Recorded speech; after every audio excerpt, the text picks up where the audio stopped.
in 1983, it was not as much of a Jeet Kune Do desert as it was in 1973, where outside of Larry Hartzell's short time in North Carolina, in Charlotte, North Carolina, the only legitimate place for Jeet Kune Do, for legitimate Jeet Kune Do instruction would have been Los Angeles, you know? So by 83 though, yeah, yeah, maybe not by 83, maybe by 85 or so. Now there were people who had been given permission to share what they were getting at seminars with others. I mean, I was given that permission to show, not to teach, but to show what I had learned by Sifu Inosano, because he said I was the first person from my part of the world that had ever come out to see them. You know, people started coming out to see them probably in 1974 when they opened up the Junfan Gung Fu and Filipino Kali Academy, which takes too long to say, so we just call it the Kali Academy. Yes, sir. Absolutely. Was that the school that he had opened with Sifu Richard Bastilio? Yep. Okay. Yep. April of 1974 at 23018 South Normandy Avenue in Torrance, California. And if I was a real Jeet Kune Do fanatic, I would know what the zip code was. But I'm not. I'm a normal guy. You're a normal guy. I'm a normal guy. I'm not a nerd, so I don't know what the zip code is. But you know what? I think I'll look it up. Yeah. Well, because I know it starts with a 9. Yeah, that makes sense though. I mean, at the time, one of my instructors had told me, and that the Jeet Kune Do class originally at the academy was like you had to be voted into it, and yes, that quite often you learned some Kempo as well as Kali, and then you would be voted into the JKD class. So I know that in Sifu Dan's Jeet Kune Do book, they do say that beginning students are taught somewhat of a mishmash of stuff, and it does say literally even some Kempo. Okay. Yeah. Right. Yeah. So for sure, but I wouldn't say that the curriculum had that or that there was a Kempo class. Sure. I doubt that very much. Yeah. Right. From what I recall, there were phase classes: phase 1, phase 2, phase 3, and then the Jeet Kune Do class was closed door and by invitation only. Right. And then I think there might even have been a waiting list, not for the Jeet Kune Do class, but just for membership at the Kali Academy. In its heyday, there might have been a waiting list for membership. That would make total sense. One of the things, and I wanted to ask you, my instructor, Steve Fristo, had told me, and this is 30 years ago, that at the very beginning, JKD wasn't necessarily supposed to go out to the masses so much, but a great many people kind of tried to copy Bruce in movies and kind of put it off as JKD, and that led to being to actual JKD in the process being opened up to others. Is that wrong or incorrect? Well, I wouldn't say there was definitely attempts to copy Bruce Lee in the movies, but I don't know. I wouldn't say that was the same thing as trying to put Jeet Kune Do into the movies, because it's just kung fu films. Yes, sir. I don't recall any of the Bruce Lee lookalikes, what they call the Bruce-sploitation movies. I don't recall anybody ever talking about Jeet Kune Do, about Bruce Lee's real life martial arts system. Mm-hmm. The demand for Jeet Kune Do, I say, came 3 months after the premiere of Enter the Dragon. Okay. When Mito Uehara published Fighting Stars magazine Okay. with Bruce Lee on the cover cracking a back fist on Bob Wall. Oh. Okay, I would say that's when it started. So this is 1973. Mm-hmm. And so in that demand, let's say, for more information about Bruce Lee might have been one of the contributing factors to Sifu Dan saying, okay, to Richard Bustillo, let's get a place and here's what we'll do. We'll promote the Filipino arts and we'll keep the Jeet Kune Do on the down low, and we'll have a place for people who had been exposed to Bruce Lee and people who were interested in, if I remember what's said in the book, people who wanted to follow the path that Bruce Lee had blazed. Yes. But that was going to be a smaller endeavor. The Filipino martial arts was going to be the big thing. Mm-hmm. And that's how it started. But there were no cinematic international martial arts superstars for Filipino martial arts, but there were in the persona of a guy named Bruce Lee.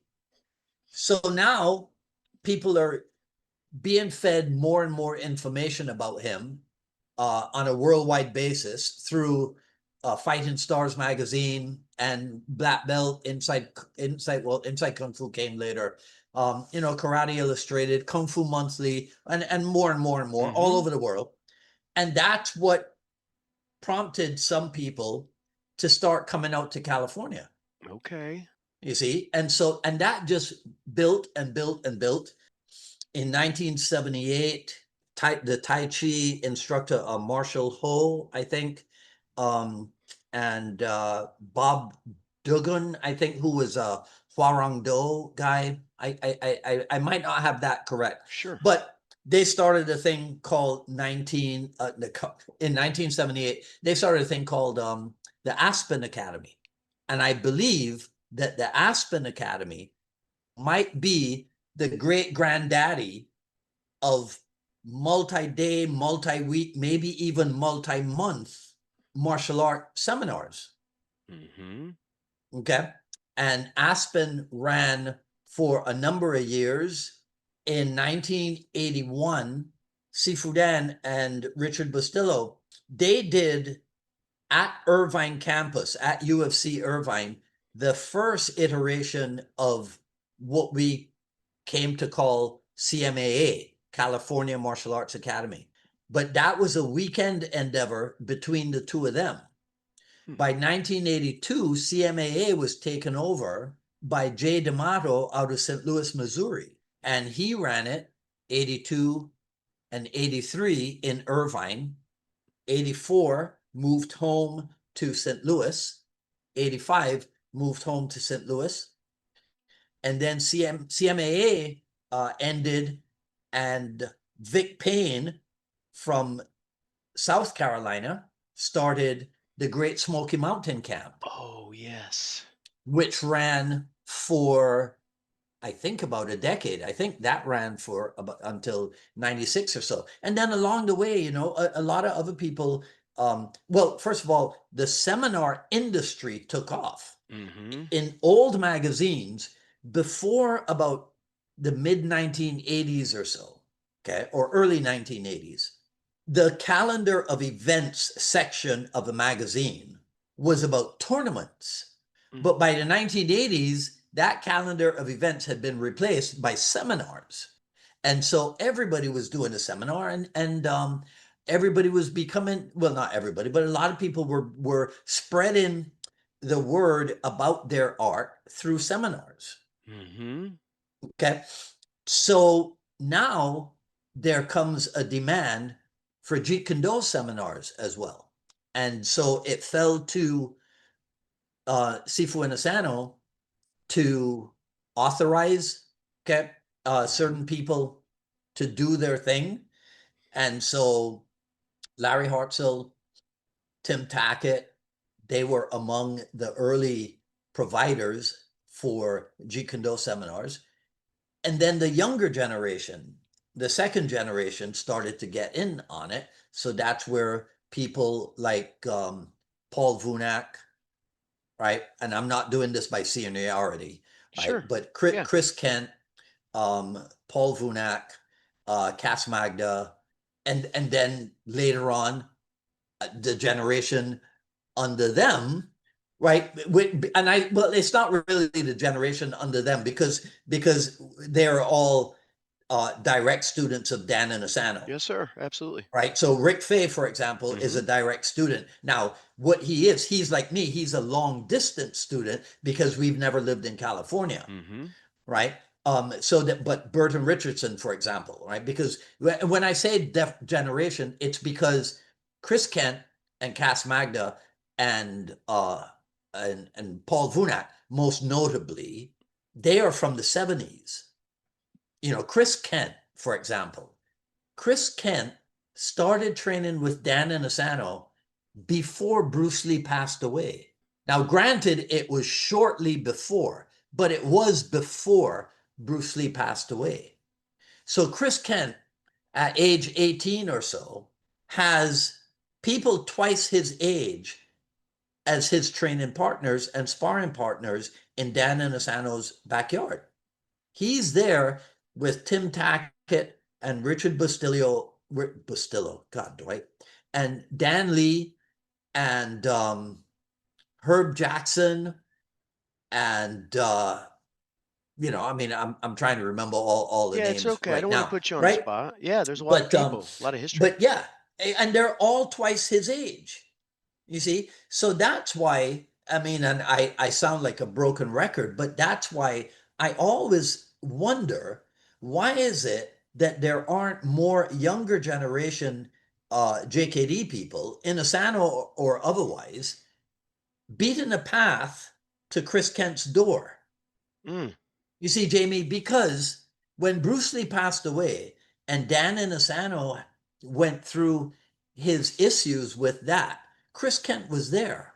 Yeah. When the decision to close the Chinatown school and move into the warehouse on Normandy Avenue was made between Inosanto and Bustillo and whoever else, Chris Kent was there. When they opened up the first version, Chris Kent was there. When they knocked down the wall to increase the size of the Kali Academy, Chris Kent was there. When Dan Inosanto was invited to England, I think it was in 1979, by Bob Breen, if I have my facts straight, my history correct, Sure. Chris Kent was there. In fact, I'm pretty sure Chris Kent accompanied Dan Inosanto to England for that inaugural seminar, right? When the decision to close the Kali Academy and open up the IMB and then move back to or move into the official Inosanto Academy in Culver City or Marina del Rey, because again, I never lived in California, so I don't have the history down to a T. But Chris Kent was there. So the point I'm trying to make is that this is a guy who has not just a wealth of knowledge, but he has a wealth of information because he was there. Yeah. Right. So, and he's still around.